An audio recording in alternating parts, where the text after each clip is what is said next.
오늘 삶의 한계를 느낄 때라는 제목인데요. 여러분이 예심이란 말 들어보셨죠? 예심. 예심이 한문의 말씀인데 예수님의 마음, 심자만 예심, 예수의 마음. 여러분 예수님의 마음은 어떨까요? 예수님의 마음은 100명의 양들이 있다면 그 양 중에서 양이 다 모여가지고 서로 막 즐겁게 막 지내고 막 먹고 마시는데 한 마리 양이 자리에 없어요. 한 마리 양이 지금 안 들어왔어. 그래서 밖에 돌아다니겠죠. 뭐 늑대에게 잡혀 먹든지 길에서 방황하든지. 그리고 예수님의 마음은 99마리도 중요하지만은 마음은 지금 딴 데 가 있어. 한 마리 양에 가 있어. 잃어버린 그 양은 어디서 무엇을 할까라는 마음이죠. 그게 바로 예수님의 마음입니다. 예수님의 마음은 부모님의 마음이에요. 우리 부모님들은 자녀들이 3명이든 4명이든 5명이든 있으면은 앉아있다면 예를 들면 5명 있다. 4명이 기쁘고 즐겁고 막 명랑하는데 한 명이 우울하게 있어. 고개 숙이고 심각하게 있어. 그러면 부모님의 마음은 그 한 명에게 있는 거예요. 저는 왜 저럴까? 저 왜 괴로울까? 왜 우울해 있을까? 뭔 일이 있는가? 라고 부모의 마음은 잃어버린 한 마리 양, 한 영혼에 대한 마음에 가 있다는 이야기죠. 오늘 우리는 이 아침에 이런 생각을 해야 됩니다. 앉아 계신 우리 모든 성도님들은 다 즐겁고 행복하고 잘 돼야 되는데 혹시 그렇지 못하는 분이 있다면 우리 기뻐요. 너무 즐거운데 혹시 홀로 눈물 짓고 있는 분이 있다면 그분을 생각해야 하는 것입니다. 저는 성도님들을 이렇게 뵈면서 많은 분들을 보면서 할렐루야 막 즐거워요. 근데 눈물 짓는 분이 있습니다. 마음속에 한켠에 가슴이 야래요. 저분은 우울해 있구나. 슬퍼하고 있구나. 눈물을 흘리는 훔치는 모습 속에 얼른 감추려고 하는 그 모습 속에서 목회자의 마음에는 마음이 아픈 거예요. 그래서 우리가 이런 어떤 부분을 많이 보면서 우리는 교회 안에 연약한 자, 약한 자들, 어려움 당한 자 생각해야 한다는 거죠. 우리는 젊지만은 나이 드신 연로하신 분들을 생각해야 돼요. 우리 밥 잘 먹지만 밥조차 못 잡수고 먹고 싶어도 소화가 안 돼서 못 먹는 분들라고 생각을 해야 돼요. 그래서 이 복음은 한마디로 말하면 무엇이냐면 복음은 배려하는 것이다라는 거죠. 우리는 날마다 복음을 배워야 될 줄로 믿습니다. 이 배려라는 부분은 이런 것도 있어요. 예를 들면 제가 교회를 성전을 건축을 했어요. 목사님들 모임에 갑니다 하면 성전 건축 얘기를 제가 해본 적이 없어요. 앞에 남아서 설교할 수 있는 기회도 몇 번 있지만 우리 교회 얘기 안 합니다. 왜 그럴까요? 자랑하는 게 아니고요. 자랑하면 안 되는 거예요. 왜냐하면 거기는 지하실에 있는 목사님이 계셔요. 나는 우리 교회를 졌기 때문에 이렇다고 한번 우리 교회가 한번 이렇게 말하면 한쪽에서는 가슴 아픈 분이 있다는 거죠. 고개를 푹 숙입니다. 그분을 느끼죠. 우리는 언제나 부흥될까? 우린 지하실도 못 면하고 있는데 아이를 학교도 못 보내고 있는데 라는 분 생각할 때 우리가 막 잘난 것을 얘기하면은 잘나서 그 할렐루야 하지만은 한쪽에는 안 되는 그 목사를 생각할 때 그 말을 할 수가 없는 거예요. 그래서 말을 안 합니다. 그건 저만의 배려예요. 우리는 많은 거를 생각을 해요. 내가 좋은 차를 탈 수 있지만 혹시 차도 없어 헤매고 있는 분들이 있다면 내가 차 사서 응답받았어야 하지만은 지금 자전거 타고 다니고 차가 사고 싶어도 있는데 없는데 있을 필요가 있는데 없는 사람 같은 경우는 그걸 바라보고 어떤 마음을 가질까라는 거죠. 우리가 좋게 됐다는 건 나쁜 게 절대로 아니고 우리는 그런 마음을 조금 가지고 있어야 한다는 거죠. 뭐 그래서 그런지 몰라도 저는 제가 지금까지 차를 사본 적이 없어요. 전부 봉고차 타고 다녔고 지금 차 있는 거는 제가 산 게 아니고 누가 어떤 성도님이 할부 끊어가지고 좀 하시다가 저를 줬어요. 1년 하다가 나무 어디 맡아서 제가 하고 있습니다. 어떤 교회는 우리 지하에 있는 어떤 교회는 8천만 원짜리 차를 샀다고 해서 내가 어떤 성도가 시험으로 나갔다 하는데 뭐라고 할 건 없습니다. 뭐 교회가 부흥이 되고 목사님 부끄러운 얘기죠. 그런 건 연약한 사람들 어촌에서 해 팔고 못 파는데 왜 그럴까 하는 생각하는 거죠. 장마당에서 어떻게 팔아서 하는 성도들이 있는데 목사님은 왜 그렇게 좋은 차를 타니까. 절대로 우리는 필요해요. 그러나 많은 만남이 있기 때문에 또 무시할 수 있기 때문에 하나, 그러나 너무 그런 부분에 이하감을 줄 수 있는 것은 상처가 되면 안 된다는 얘기죠. 제가 말하고 싶은 건 다 좋은 거예요. 절대로 그 부정하는 거 아닙니다. 또 이런 거 제가 신방감 있는 거죠. 어떤 분은 혹시 집사하신 분들 잘 이해하고 들으세요. 집사 나쁜 게 아니라 다 사야 됩니다만은 저는 목자의 마음이 이렇단 말이에요. 야, 할렐루야. 30평 50평짜리 집을 사 축하합니다. 축복해줘야 됩니다. 근데 얼른 딱 보니까 어떤 한 성도는 마음의 슬픔의 그늘이 싹 스쳐가요. 왜 그럴까요? 나는 언제나 원룸에서 벗어나서 월세방을 살고 있는데 이런 좋은 집 갔었으면 좋은데 라는 주부의 마음이 있다는 거죠. 그때 마음속에서 그 마음을 느끼면서 축복합니다. 아려진 마음을 가지고 우리는 모든 걸 잘하고 있지만은 한편으로는 그렇지 못하는 연약함에 대한 부분들에 대한 마음은 정도는 가지는 것이 바로 예수님의 마음이라는 거죠. 그렇기 때문에 우리는 그래서 이런 말씀이 떠올라요. 고린도전서 13장 보니까 사랑은 오래 참고 무례히 행하지 않고 자랑하지 아니한 것이죠. 우리는 여러분이 뭐 헌신을 많이 했어요. 좋지만은 어떤 분은 헌신하지 못하는 부분에 대해서는 그분은 마음의 자괴감을 느끼게 될 수 있는 거죠. 못한 사람에 대한 생각을 많이 해야 한다는 거죠. 저는 오늘 여러분에게 드리고 싶은 말씀은 복음은 뭐냐면 상대방에 대한 마음을 배려하는 것이라는 거죠. 그런 마음이 있으면 따뜻해지겠습니다. 그런 마음이 있으면 전부 상처 있고 우리 공동체 모임 속에서 참 오버하고 막 그냥 자랑하고 막 나타내고 막 그러니까는 전부 상처 있고 눌리고 찔리면서 갈등하는 거예요. 여러분 우리 함께 복음의 마음, 배려하는 마음을 갖기를 축원합니다. 참 그런 마음이 있어요. 너무 배려가 강한지 그것이 쫀쫀한지 몰라도 좀 그래요. 예를 들면 그러세요. 쉽게 얘기하면 밥을 먹다가 밥을 퍼먹으면 물을 붓고 싶어요. 왜 그러냐면요, 이 설거지를 할 때 따뜻하게 말르면은 우리 사모가 얼마나 저도 뜯어봤지만은 따뜻하게 말른 그 밥풀은 안 뜯어지더라고요. 그래서 물 붓고 갑니다. 왜 그럴까요? 그것도 좀 구차한 배려입니다. 우리 사모가 설거지하기 좋으라고. 좀 우습죠, 여러분이? 그런 마음이 있어요. 제가 설거지통에 애들이 설거지 안 해가지고 막 쌓여 있습니다. 딱 보면 라면 먹다가 남은 거, 그것도 그냥 이렇게 딱 끼워가지고 말라가지고 언제 떨어질지 모르는 거. 그러면 제가 지나가다가 또 없애가지고 수돗물 붓고 갑니다. 수돗물 붓고 채우고 갑니다. 뭐 하나 먹더라도 안에 무슨 뭐 세이크 같은 거 먹어도 뭐가 묻잖아요. 묻으면 그걸 물 붓고 갑니다. 왜 그럴까요? 누가 혹시라도 설거지하거나 청소할 때 좀 씻기도록 하기 위해서. 제가 너무 좀 저기 하죠.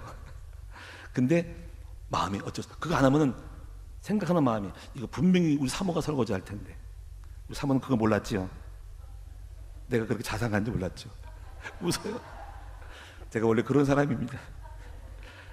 겉으로 우리 목사님은 뭐 설거지 자기 일만 바쁘고 제 마음이 있다니까.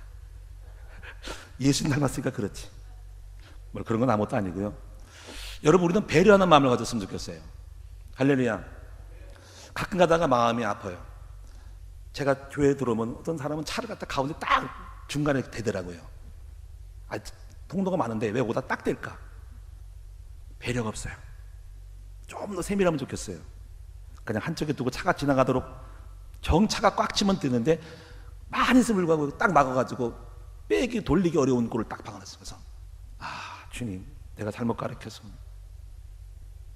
저는 아침에 이번 주일에도 보면은 일찍 6시, 7시 정도, 7시 한 10분 정도 오는거든요. 그러면 다 돌아보면서 교회 앞에 마당을 씁니다. 입구에다가 빗자루가 있으면 쓰는데, 지난번 오늘 아침인가? 오늘 주일이 맞죠? 오늘 아침인가 보다. 아침에 7시에 비전스쿨 앞에 보니까 주차장에 먼지, 낙엽, 돌, 여러 가지 여러 가지 있잖아요. 가짜 부스러기 딱 있잖아요. 생각할 때 어제거나 토요일 어제거나 10시부터 누가 들어오거든요. 외부 강사가 들어오거든요. 딱 들어섰을 때 그 먼지 쌓인 입을 때, 이 동네는 청소도 안 하는가 할 거예요. 그 빗자루 들고 그냥 앞에만 한 번만 쭉 쓸어도 돼요. 들어왔을 때 첫인상이 깨끗해요. 우리 이영명 목사님 보시고, 목사님 뭐 하셔요? 내가 하는 거예요. 그래서 가서 뺏어 하시더라고요. 제가 자랑하는 게 아니고 배려. 저 앞에 빗자루 한 번만 싹 해도 되는 거. 외부가 왔을 때 상대방이 저 느꼈을 때 오는 기쁨, 아니면 뭔가 정결함이 있어요. 내가 청소하면서 그래 이런 생각을 깨달았어요. 성실이라는 것은 청소를 잘하는 것이 성실이다. 할렐루야. 우리는 항상 삶 속에서 뭐가 되어야 되냐면은 바로 배려하는 마음이 있으면 좋겠어요. 할렐루야. 우리 먼저 기존 성도님들은 새 가족을 위해서 주차를 양보하거나, 아니면 식상에서 밥을 먹을 때도 뭐 자리를 양보하거나, 내가 딱 찾아 있는 것도 중요하지만은 외부에 새로운 손이 왔을 때 앉으시라고 하는 그런 배려도 있으면 얼마나 우리 삶이 아름답고 기름이 넘쳐서 행복할까라는 생각을 해요. 욕심 부리고 아기자때 자리 찾으려고 하는 것이 아니라는 것이죠. 누군가가 내가 하는 일에 대하여 상처 입을 수 있다는 것도 생각하면서 하는 것.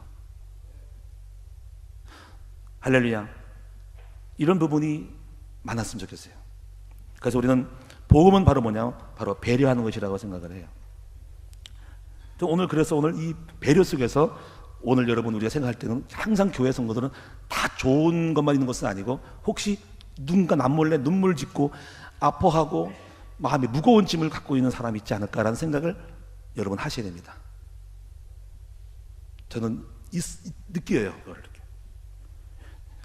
이렇게 예배드리고 막 하면 보면 눈물을 훔쳐요. 울고 이렇게 있어요. 여러분 그런 분들을 좀 생각하면서 살면 더 아름답다고 생각을 해요. 어떻게 하는 건 아닙니다만 적어도 그런 마음을 가져. 배려에 대한 저는 이 깨달음은요, 제가 고린전서 보니까 아주 깨닫고 굉장한 은혜 받았는데, 사도 바울의 배려를 배웠어요. 사도 바울이 이러더라고요. 고린전서 보면은 제사 음식에 대해서 나와요. 바울은 자유로웠대요. 세상에 우상은 어디 있고 제사 음식이 어딨냐, 다 먹을 수 있다는 거죠. 그건 바울이 깨달은 거 자유인이죠. 그 놀라운 일이 있습니다. 그 바울이 먹는 음식을 가지고 어떤 초신자가 자기도 따라 먹었대요. 근데 초신자는 믿음이 없어가지고 제사 음식 먹고 영적인 껄림이 된 것 같아요. 내가 제사를 드리는 떤 음식을 먹었으니 뭔가 마음이 자유롭지 않고 병 걸릴 것 같고, 혹시 흑암의 영이 들어간 것 같고 해서 이상해지는 거예요. 그 사람이 시험에다 들었어요. 그것을 보고 사도 바울은 말하기를, 나는 모든 걸 자유롭지만은 내 자유로 인하여 어떤 사람이 실족을 하고 넘어진다면 난 영원히 제사 음식을 먹지 않겠다라고 하는 바울의 배려. 바울은 또 이렇게 합니다. 복음의 배려인데요, 그게 쉽지 않은 겁니다. 선교사로서 전도사로 월급 받는데요, 많은 사람이 생각할 때는 거예요. 저 사람은 월급 받고 전도하지 월급 안 받으면 못할 거야 라고 할 것 때문에 바울은 이렇게 생각했어요. 이 복음의 순수함을 나타나기 위해서 노동을 하면서, 일을 하면서 자기 먹거리는 챙기면서 내가 먹고 살게 사는 것은 아니라 이 복음이 너무 이디하다라는 것을 나타내는 증거를 위해서, 그런 말씀을 제대로 뭔가 받아들이기 위한 토양을 만들기 위해서 자기가 노동하면서도 복음을 진실함을 드러내기 위한 모드로 이렇게 배려해지는 세밀한 마음이 있다는 거죠. 사랑하는 여러분, 우리 함께 배려하는 사람이 됩시다. 그러면 따뜻해지고 아름다워질 거예요. 할렐루야. 앉은 자리도 뭔가 남이 앉을 때 기분 나쁘지 않도록 배려해 주는 거. 죄송합니다. 화장실 갔을 때도 내가 볼일 보고 나서도 누군가 들어왔을 때 이게 뭐야 하고 기분 나빠하지 않도록 깨끗이 청소하고 가는 것도 배려가 아닐까요? 할렐루야. 온갖 다 해놓고 누가 왔을 때 이게 인상 쓰지 않도록 뭔가 배려해 줄 수 있는 마음이 되면, 그런 마음을 쓰면 좀 더 성숙해지겠습니다. 그럼 오늘 여러분, 이제 우리가 이런 모든 많은 자잘한 거 있지만은 정말 중요한 것은 삶의 현장에서, 교회 안에서 이렇게 여러분 행복하고 난 돈도 잘 벌고 오늘 잘 벌어서 하지만 누군가가 지금 안 풀리고 괴롭고 지금 죽고 싶고 부부싸움하고 눈물 짓고 사는 것이 괴로운 사람이 있다는, 그 사람을 생각하는 사람의 시간이 되자는 거죠. 그래서 삶의 한계를 느낄 때라는 제목이지만 부제는 뭐냐면 이런 거예요. 너무 거창하죠? 한계를 끈다니까. 이런 거예요. 사는 것이 힘들고 어렵다고 느껴질 때, 이런 제목이에요. 혹시 여러분 가운데 이런 마음 가지고 오신 분이 없나요? 그러면 한계를 느낄 때가 뭐가 있을까요? 남편, 아내? 혹시 남편 때문에 한계 느낍니까? 혹시 아내 때문에 한계 느낄 때가 있나요? 아니면 자녀 때문에 느낄 때가 있나요? 자녀? 가끔 이러시죠. 저 자식을 왜 낳는가? 빨리 시집가고 장가가라. 막. 집 나가라. 한계 느낄 때가 있죠. 집 나가면 진짜 나가면 어떡합니까? 우리는 삶 속에서 도무지 나는 못 말려. 조문이 감당이 안 되라고 한계를 느낄 때가 있다는 거예요. 혹시 여러분 없나요? 자녀가 많지 않아서 없지요. 저는 6이 있어가지고 가끔 한계를 옛날에 느낄 뻔하다가 지금 안 느낍니다. 느끼는 사람이 있습니다, 우리들. 여러분 혹시 직장, 사업, 먹고 사는 일에 대해서 한계를 느끼지 않나요? 잘 나가지만 갑자기 해도 안 되고 월수도 안 나오고 부도 나고 가게 또 정리해야 될 때 사는 것이 한계를 또 개업했다가 또 폐업을 해야 되니까 도대체 뭘 하라는 거야? 어떻게 돼? 이게 왜 안 돼? 하면서 삶에 무거운 짐을 주고 저 자식을 먹게 살려야 되는 그 압박감 속에 삶의 한계, 나의 무능력을 느끼면서 한계를 느끼지 않는 거죠. 사랑하는 아내들이요, 남편들의 마음을 이해했으면 좋겠어요.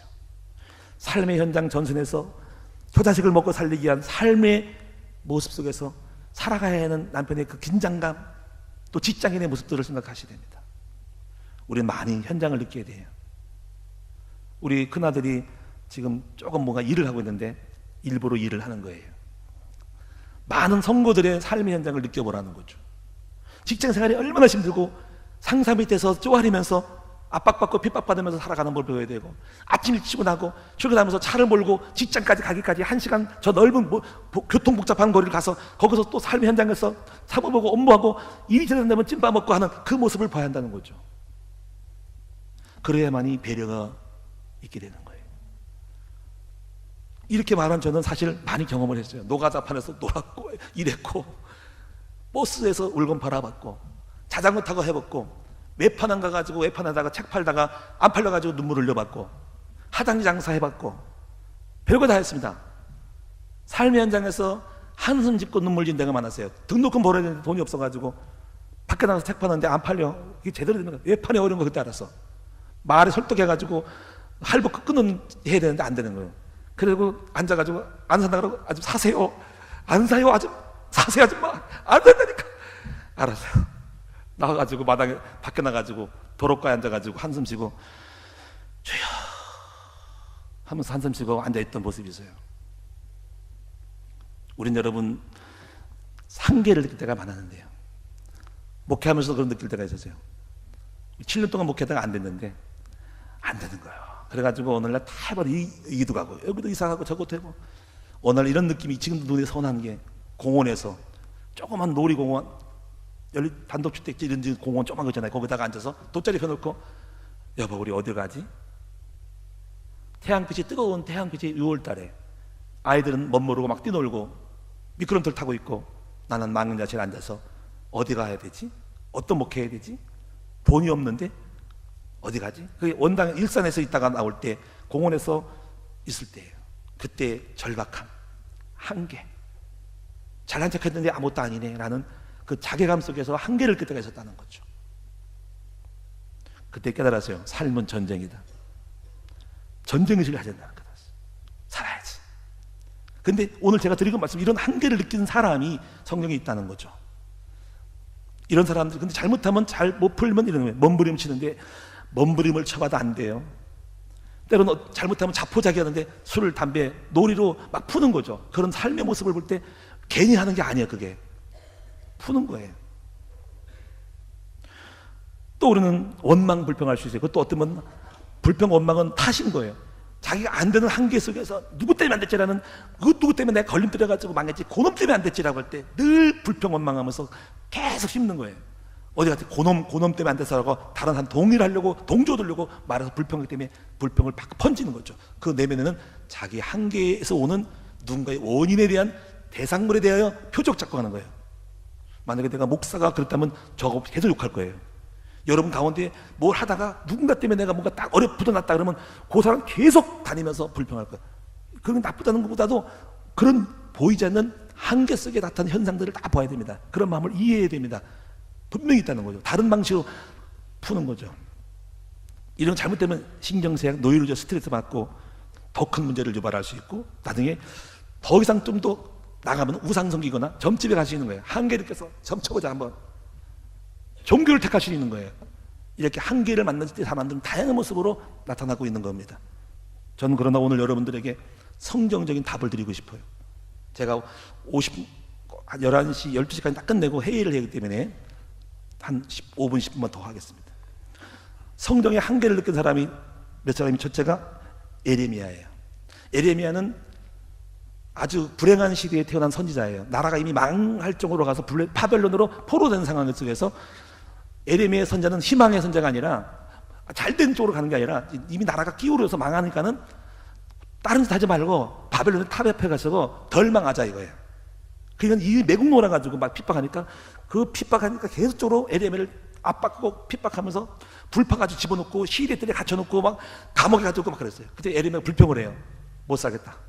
하나님 왜 나를 이렇게 선지자로 만들어가지고 했냐고. 그때 하나님 주신 말씀이 에레미야 12장에 이렇게 말하는 유명한 말씀이에요. 네가 보행자와 함께 달려도 피곤하면 말과 경주할 때는 어찌하겠냐. 네가 평안할 땅에서는 이렇게 할 때 유단 강물이 넘치는 큰 일을 당할 때는 어찌 감당하려고 이렇게 엄살 떨고 있냐라는 거예요. 그게 엘리야의 한계 속에 주시는 메시지죠. 또 한 사람 속에 엘리야요 850명 바라세라고 싸웠을 때는 엄청난 능력의 주인공이었는데 그 당시 정치 권력자였던 아하스를 죽이려고 달릴 때 그는 한계를 깼어요. 더 이상 영적 에너지 고갈되어 죽게 됐어요. 도망가게 됐는데 그때 하나님이 천사를 통해 로단나무 밑에 누워 잘 때 떡과 포도주에 물을 주가지고 먹이고 호렙산으로 갔어요. 말씀 먹고 영적 자리로 간 거예요. 그때 살아났거든요. 여러분 모세도 한계를 깼습니다. 모세는 온유한 사람인데 이스라엘 백성이 맨날 불평하니까 잘 참고 참다가 마지막에 한번 터졌어. 못 참겠다. 이놈들아 왜 불평하냐고 반석에다 뭐를 지팡이를 2번 쳤더니 물이 나왔지만 혈기를 보였어. 육신을 보여가지고 하나님이 한계를 못 견디고 불평했더니 하나님 모세에게 말씀하기를 네가 육신을 보였기 때문에 육을 보였기 때문에 가나안 땅에 못 들어간다라고 말하. 지금 이런 모든 모습들은 지금 한계 상황 속에서 어떻게 대응하는 거에 대한 모습인 거예요. 정답 결론은 제가 말씀드릴게요. 3가지입니다. 3가지. 얘부터 한계를 그때 어떻게 하면 좋을 것 같아요? 꼭 됐으면 좋겠어요. 3가지. 첫째는 뭐냐면 붙어서 가라는 거예요. 한번 따라합니다. 붙어서 가라. 아니 난데없이 무슨 붙어서 가요? 제 말이 아니고 요한복음 15장 1절에 보니까 너희는 가지고 나는 포도나무니 가지가 포도나무에 붙어있지 않으면 말라 메말라 떨어진대요. 그래서 우리가 한계를 이기려면 누군가에게 붙어서 가야 돼. 그분이 누구예요? 하나님과 붙어서 가야 돼. 이것이 믿음이 한계를 이기는 방법은 붙어서 가는 거예요. 여러분 부모님과 함께 붙어가면 겁나면 괜찮죠. 이렇게 말해요. 공원에 가요. 에버런 노인 어린 서울랜드가 엄마가 말합니다. 야 엄청 많다. 5, 5일날 야 엄청 많네. 사람 앞에 치니까 너 내 손 꼭 붙잡고 가. 그러네. 안 붙잡으면 죽어요. 그동안 우리나라는 어디에 붙어 있었나요? 쌀 밑자에 붙어 있어요. 쌀 나라 누구죠? 미국. 잘한 거예요, 못한 거예요? 저는 잘했다고 생각해요. 근데 외지에서 저기서 북한에 못 쳐들어오는 이유가 뭘까요? 붙어있는 사람이 있어. 그래서 계속 떨어뜨리려고 합니다. 잘 보셔야 됩니다. 어쨌거나 우리가 붙어있기 때문에 공격을 못하는 나라가 있거든. 그 나라 때문에 사실 대한민국 여정이 귀한 거예요. 그걸 알아야 됩니다. 저는 어느 당도 아니고 그런 당이 아니고 전략을 잘 보면요 다시 해야 됩니다. 저놈 때문에 우리가 한번 만들어오고 싶은데 못하니까 저놈을 떨어뜨려야 된다. 미군 철수하라. 히틀버 공격 준다나. 그러면서 어떤 유화책을 써가지고 할 수도 있어요. 해서 떨어지면 올커니 강력한 붙어있는 그 놈이 없구나. 너는 내 밥이다 하고 할 수 있어. 작전 짜고인지도 몰라요. 여러분 무슨 말 아시겠습니까? 여러분 그런 눈을 넣으셔야 되고요. 일단 떨어지면 큰일 나는 겁니다. 우리를 보호해줄 막이 없는 거예요. 네? 어떤 수를 떨어지고 우리 자주나라? 자주란 말이 뭔지 알아요? 우리끼리 하자. 우리 민족끼리 하는 거라서 우리 민족끼리. 우리끼리 민족끼리 놀잖아. 그럼 어떻게 할 거예요? 밥이지 이제. 누군가 붙어 있으니까 괴로운 거예요. 중국도 누군가 우리가 붙어 있으니까 안 되는 거예요. 그런 이해예요. 우리 누구에게 붙어 있어야 되니까? 하나님께 붙어 있어야 돼요. 그럼 어떻게 붙어 있을까요? 붙어 있는 방법은 예배를 통해서 붙어 있어요. 여러분의 마음속에 말씀이 붙어 있어야 돼요. 그래야만 삽니다. 똑같아요. 제가 승리할 수 있는 거는 제 안에 주님과 붙어 있기 때문에, 말씀이 있기 때문에 이기는 거예요. 말씀이 나의 힘이, 나의 능력이란 말이에요. 두 번째 어땠냐면, 따라합시다. 채워서 가자. 거기 하세요. 채워서 가자. 졸려요. 한계를 느껴. 운전을 한 3시간 했더니, 야, 3시간 너무 많이 해서 2시간에 졸려. 그럼 어떻게 휴게소에서 들러서 뭘 채워야 돼? 순대를 채워야지. 어떻게 또 어떻게 됩니까? 버리고 가야지. 자, 이제 쓰레기 너무 버려. 그리고 뭔가 또 버리고 갈 게 있죠. 그건 말 않겠습니다. 버리고 가야 됩니다. 화장실 가서 버리고 가야 됩니다. 쉬고 가고, 물 좀 먹고 가고, 뭐 좀 먹고 가야 돼. 빵도 먹고 가고, 뭐 우동도 먹고 가든지 채워서 가고, 자동차 기름 넣어서 가야 한다는 거예요. 우리는 그래서 하나님께서 여러분들에게 채워서 가라고 오늘 주일날 이렇게 허락하신 거죠.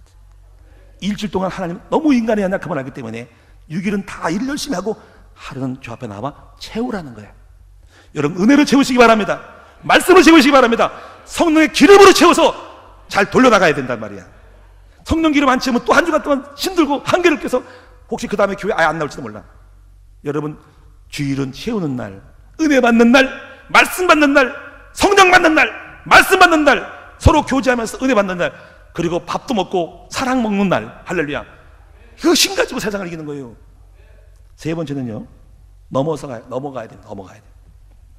이 넘어간다는 말은 장애 부르는데, 이 복음이 넘어가는 거예요. 굉장히 중요한 거예요. 6월절이거든요.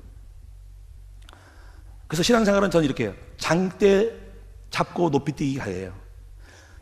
여러분, 무슨 뭐 올림픽 보면은 막 우리가 못 넘어가는 걸 갖다가 장대 잡고 저 5m, 6m를 탁 잡고 넘어가잖아. 우와, 쫙 넘어가서 아슬하게 장대 안 걸리고 탁 넘어가.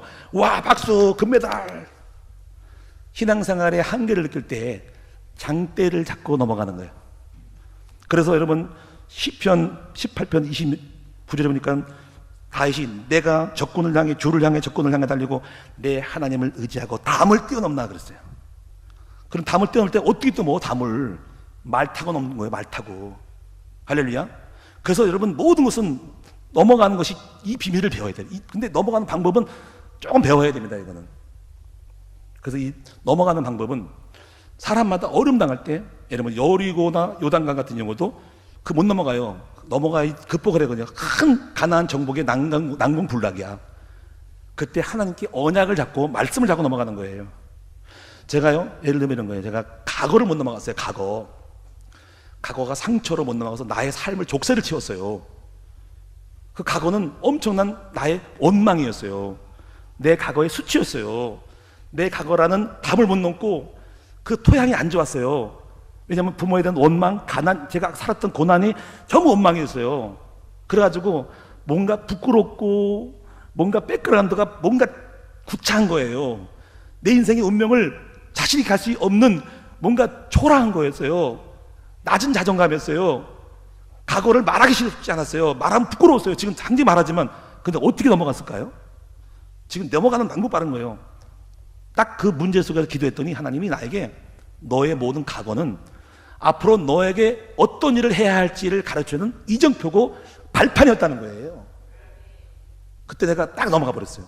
그래? 와, 내 과거의 아픔은 그러한 사람을 살리라고 나에게 경험을 한 실습이었구나. 그때 감사가 나왔어요. 그래서 제가 그 발판 잡고 그걸 넘어갔어요. 과거를 초월했단 말이에요. 지금 하고 있는 일이 그 발판 따라가는 거예요. 아이들 고아 이런 거예요. 여러분, 제가 방법을 알려드립니다 어떤 한계가 있을 때도 지팡이 뭔가 여러분 장대를 잡고 넘어가는 법을 배워야 되는데 많은 사람이 이걸 몰라요. 자, 예를 들면 또 있습니다. 이 교회 건물이 이게 두 번째 종교부지, 두 번째 어떤 시와 관계예요. 첫 번째는요, 좋은 교회, 소망교회가 저쪽에 있는 천주교 쪽이 종교부지가 1차로 나왔어요. 제가 여기 마음속에 다 있죠. 들어가고 싶죠. 했는데 안 됐어요. 했느냐면요, 먼저 있던 교회가 안 팔렸어요. 매각이 안 돼가지고 계약금을 걸 수가 없었어요. 시간표가 안 맞았어요. 돈이 없어요. 계약금 하면 10% 하고 나머지 나중에 뭐 하고 나면 20%를 해야 됩니다. 돈을 2억을 넣어야 됩니다. 아마 10% 넣어야 됩니다. 아직 처음에 2%인가 그러고 20%예요. 없는데 당장 2억이 없는데 안 팔리는 걸? 부동산 가서 했어요. 안 됐어요. 안 팔려서 목사가 안 팔려서 또 살 사람 없어요. 종교부증 흘러갔습니다. 우린 들어가지 못했어요. 아이고 없나 보다. 자, 아이고 나는 하나님께서 이 좁은 장소에서 안 되는 거다. 한계가 있죠. 그때 제가요 다른 걸 했어요. 우리 아이들을 위해서 청소년 카페를 세우기 위해서 뭘 해야 되겠다 해가지고 그걸 하려면 법인을 세워야 돼. 그래서 법인 사무실을 얻으려고 갔다가 절대 낙심하지 않고 새로운 차원으로 언약을 새로운 그 환경에서 새롭게 하려고 그랬어요. 많은 크게 안 되니까 작게 가자.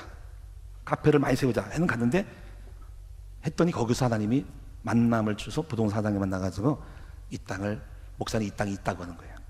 그 제가 여기 시청 들어가서 조사해가지고 이걸 얻은 거예요. 다시 산 거예요 이걸. 그땐 딱 맞았어요. 다 주겠다 해가지고. 제가 그걸 보면서 어떤 결과도 중요하지만 절대로 낙심하지만 하면 안 돼요.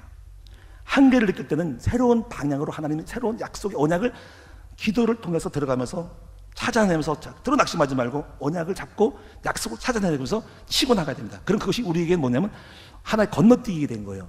그걸 통해서 넘어감으로써 오늘 여기 온 거예요. 여러분 이것이 굉장한 비밀이에요. 그런 사람이 있을까요?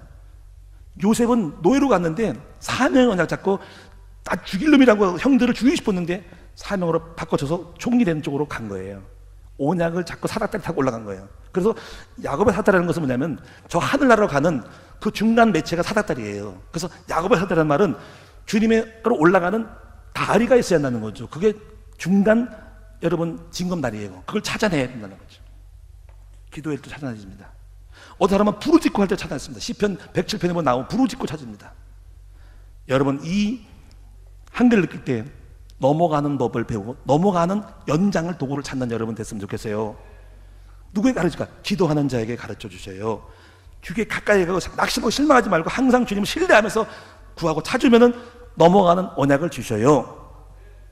자, 정리 이 세 가지.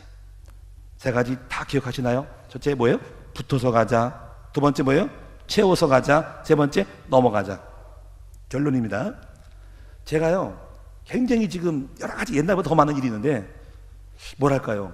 그냥 괜찮아요. 한계가 안 느껴요. 과거는 몰랐을 때 한계를 느꼈는데 오히려 지금 한계를 안 느끼고 그냥 다 돼요. 왜냐하면 이거예요. 내가 삶의 체질이 됐나 봐. 항상 붙어있는 삶, 채워있는 삶, 넘어가는 원리를 알기 때문에 붙어 채워 넘어가. 그럼 끝나는 거예요. 삶이 됐기 때문에 많은 어려움이 있어서 넘어가면 되는 넘어가는 방법 찾으면 치고 나가는 거고요. 항상 붙어 있으니 괜찮고 채워지니까 늘 에너지가 있으니 괜찮잖아요. 이게 삶의 체질이라는 거예요. 아멘. 함께 외치고 한번 우리 마무리하도록 하겠습니다. 붙어 있자, 채우고 가자, 넘어가자. 기도하겠습니다. 살아가신 주님 고맙고 감사합니다. 사랑하는 우리 성도들 한계를 이기는 법, 극복하는 법을 배우고 오히려 축복이 되는 법을 배우게 하시고 아버지 언약 잡고 장대 높이 뛰기 뛰어서 뛰어넘는 법을 배워서 돌진하고 도전할 수 있는 우리 모든 성도들 되게 하여 주옵소서. 예수님의 이름으로 기도합니다. 아멘.